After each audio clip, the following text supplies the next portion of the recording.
କହିଲୁ ଆରେ ଆମ ଭାଗ୍ୟରେ ଯାହା ଥିବ ସେଇଆ ହବ। ଆମେ ତ ଆମ ଭାଗ୍ୟକୁ ଆଦରି ଏଇଠି ପଡି ରହିଛୁ। ଯେତେ ଦିନ ଯାଏ ଦେହରେ ଜୀବନଟା ଥିବ ସେତେ ଦିନ ଯାଏ ଆମେ ବୁଢା ବୁଢୀ ଦିଟା ଏମିତି ଦହଗଞ୍ଜ ହଉଥିବୁ। ଆଉ ଯୋଉ ଦିନ ଦେହରୁ ଜୀବନ କାହିଁକି ବାପା କାହିଁକି ଆପଣମାନଙ୍କୁ ଅଧିକାରକୁ ପାଇପାରିବେନି? କଣ ପାଇଁ ପୁଅ ତାଙ୍କ ମାଆକୁ ଟ୍ରିଟମେଣ୍ଟ କରାଇବେନି? ଆପଣମାନଙ୍କୁ କୋଉ ଭୁଲ ପାଇଁ ଆପଣଙ୍କୁ ଖାଇବାକୁ ଦେବେନି? ଆପଣଙ୍କ ପୁଅ କଣ ଅଶିକ୍ଷିତ ବାପା ମାଆଙ୍କୁ ଅବହେଳା କରିବେ?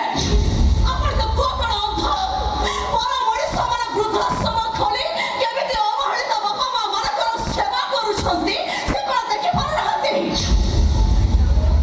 ଗରିବ ମୂର୍ଖ ପୁଅ ମାନଙ୍କର ବାପା ମା ମାନେ ବୃଦ୍ଧାଶ୍ରମରେ ରୁହନ୍ତିନି ଶିବ ଶଙ୍କର।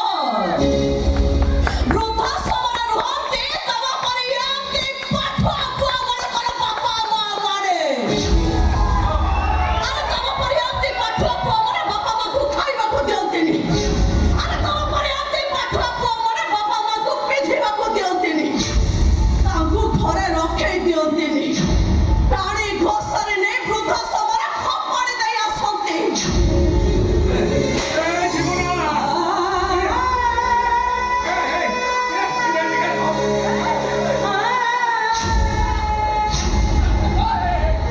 ଯୋଉମାନଙ୍କ ପାଇଁ ଏତେ ଓକିଲାତି କରୁଛ ସେମାନଙ୍କୁ ଥରେ ପଚାର।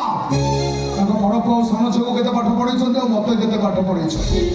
ସେମାନେ ଯେମିତି ମୋ ପ୍ରତି ଅବହେଳା କରିଛନ୍ତି ମୁଁ କ'ଣ ସେମାନଙ୍କ ପାଇଁ ଶ୍ରବଣ କୁମାର ସାଜି ମୋ କାନ୍ଧରେ ସେମାନଙ୍କ ବିଶ୍ୱ ବ୍ରହ୍ମାଣ୍ଡ ବୁଲେଇବି?